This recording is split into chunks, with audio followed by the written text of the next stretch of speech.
Baik, Assalamualaikum warahmatullahi wabarakatuh. Alhamdulillahilladzi ja'ala al-ilma wasilatan lit-taqwa. Asyhadu an la ilaha illallah wa asyhadu anna Muhammadan abduhu wa rasuluh. Amma ba'du. Wa ya ayyuhal hadirun, ittaqullah. Para hadirin, anak-anak yang saya cintai, bagaimana keadaannya? Dalam keadaan sehat? Ya alhamdulillah, mudah-mudahan semuanya seterusnya sehat dan tetap menjaga iman dan imun, karena musim sekarang kita sedang diuji dengan penyakit, maupun itu penyakit keimanan ataupun juga penyakit yang bersifat imun. Jadi keduanya, iman dan imun, harus kita jaga. Oke, mudah-mudahan semuanya selalu sehat. Baik, apakah di sini ada yang tidak hadir? Nanti dicatat ya. Oke. Selanjutnya, sebelum kita memulai pembelajaran, alangkah baiknya kita berdoa dulu ya, biar Bapak pimpin. Bismillahirrahmanirrahim. Rabbi zidni ilman warzuqni fahman, raditu billahi rabba wa bil islami dina wa bi Muhammadin sallallahu alaihi wasallam nabiyya wa rasula. Amin ya Allah ya rabbal alamin. Semoga semuanya mendapatkan keberkahan dari ilmu yang akan kita gali sekarang ini ya. Baik, yang akan kita bahas di sini adalah tentang adab sholat dan juga zikir. Ini akan menjadi pembahasan yang sangat menarik.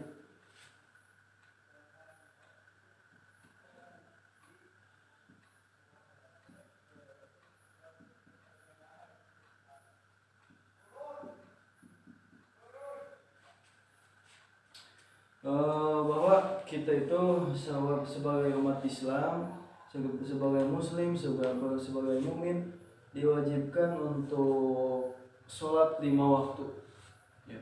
Biasanya untuk para pildacil itu sering mengatakan sholat yang 5 waktu itu dengan kata Islam. I-nya Isa, S-nya subuh, L-nya lohor, lalu Islam, A-nya asar, dan M-nya maghrib. Cuman itu cuma daya tarik daripada para pildacil lah, bahasa Sunda gitu. Sholat yang 5 waktu ini jelas sangat wajib, karena ada beberapa yang memang ya banyaklah itu keterangan tentang kewajiban dari sholat fardu ini. Dan ada salah satu hadis bahwa menyatakan la amala liman la ilmalah. Jadi tidak akan dapat ganjaran dari suatu amalan kecuali dia hafal tentang ilmu dari amalan tersebut ya. Seperti contohnya sholat. Kalau misalkan kita tidak tahu tentang cara sholat, tidak tahu tentang rukun sholat, syarat sah sholat, rukun wajib sholat, maka ibadah tersebut bisa diyakini bahwa tidak diterima, terkecuali jika kita memandang dari sudut pandang sifat Allah yang Maha Rahman dan Maha Rahim. Nah, ini bisa menjadi suatu pengecualian. Karena apa? Dengan adanya sifat Rahman dan Rahimnya Allah, itu selalu ada kasih sayang yang sangat dahsyat, yang sangat besar gitu. Contohnya ketika seseorang sholat tapi orang tersebut tidak tahu tentang keilmuan sholat tersebut, niatnya tidak tahu, rukunnya tidak tahu, bacaan sholatnya pun ngawur, maka kalau secara fikih itu jelas sangat berbahaya sholatnya itu. Maksudnya berbahaya, berpotensi tidak mendapatkan amalan dan ganjaran dari sholat tersebut. Nah, tapi jika kita memandang kepada sifat Rahman dan Rahimnya Allah, itu jelas sangat berbeda. Karena bisa jadi Allah mengganjar orang tersebut itu bukan dari sholatnya, bukan dari bacaannya, tapi dari kemauannya, dari berusaha bangkit dari zona nyamannya. Nah, mungkin Allah memberi ganjaran itu dari hal yang seperti itu. Oke, di sini kita akan membahas tentang adab sholat. Di mana dalam sholat ini kita akan tidak terlepas dari dua keilmuan, yakni ilmu fikih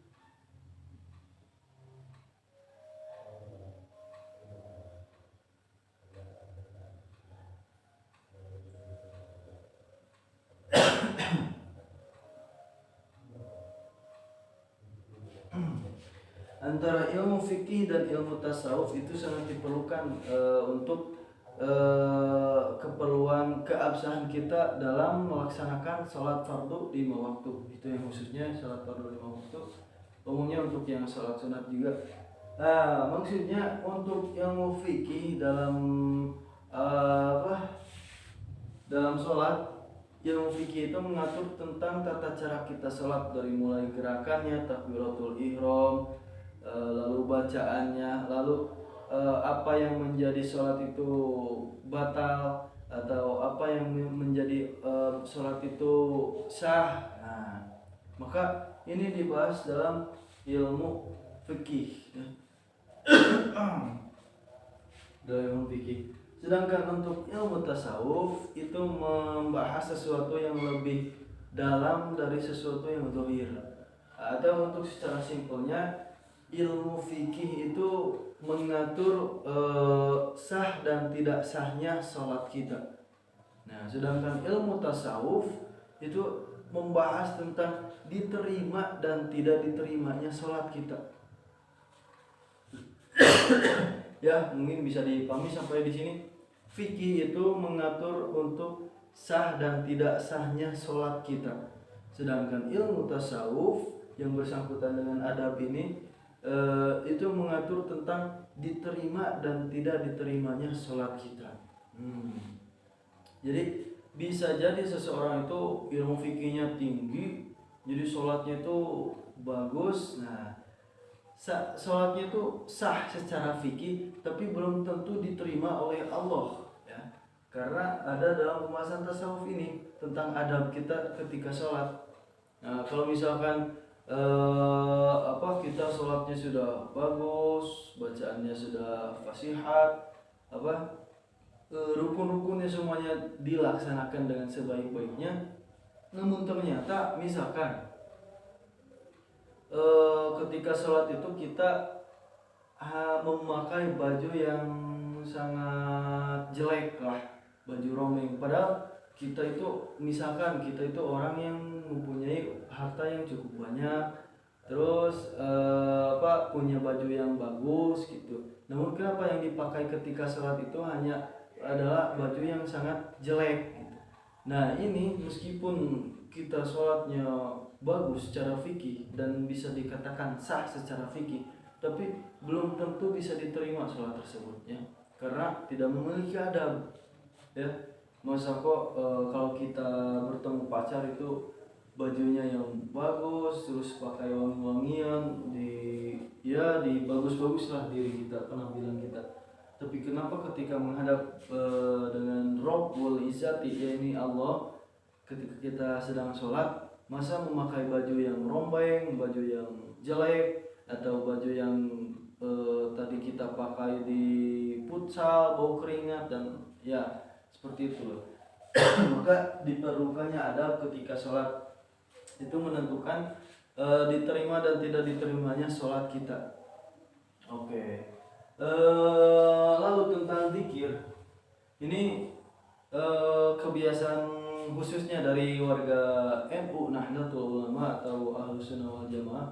Ketika sudah beres dari sholat, biasanya itu ada zikir, ya, zikir bersama. Astagfirullahaladzim li wa li walidayya wa ashabil huquqi wajibati alayya wa li masyayikhina wa ikhwanina wa li jami'il muslimin wa muslimat wa mu'minin wa mu'minat, sampai ke akhir.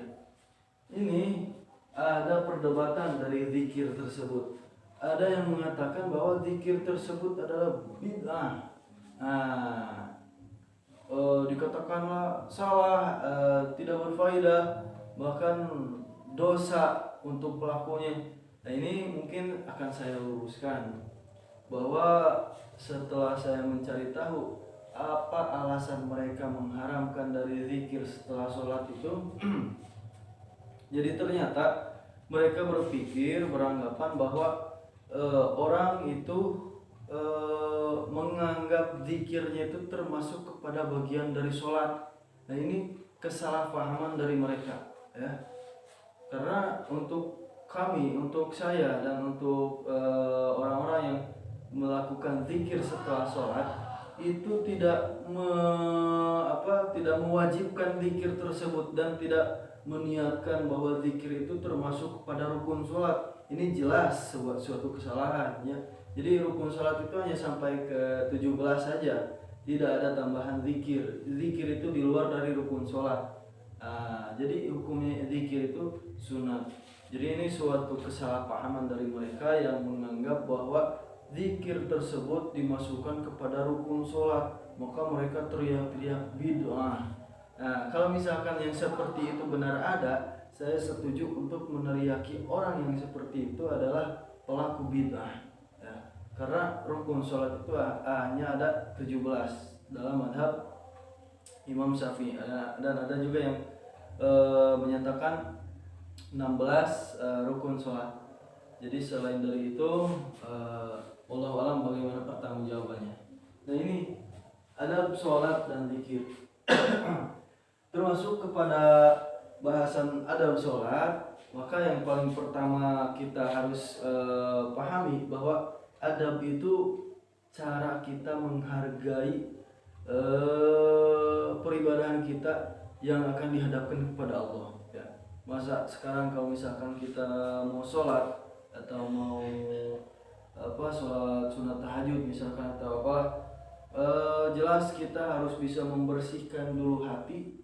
Jangan ada dengki, jangan ada rasa dendam atau teringat dengan rasa kesal kepada makhluk. Maka sebelum kita sholat, kata Imam Ghazali, uthur atau bersihkanlah hati gitu. Jadi ketika sholat kita harus fokus untuk menghilangkan semua kedengkian dalam hati kita.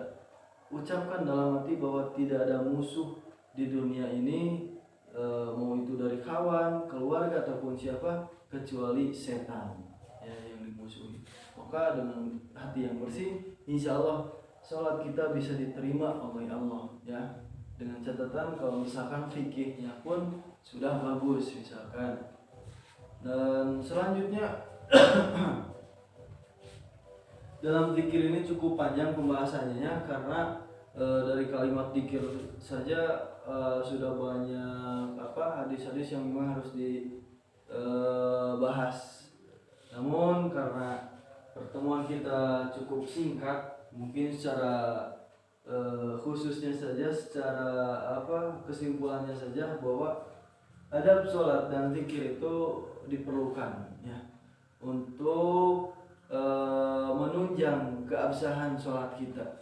Ya, seperti tadi dikatakan, ilmu fikih itu tugasnya adalah mensah dan tidak sahkannya sholat kita, sedangkan ilmu tasawuf yang bersangkutan dengan adab itu mengajarkan antara diterima dan tidak diterimanya sholat kita.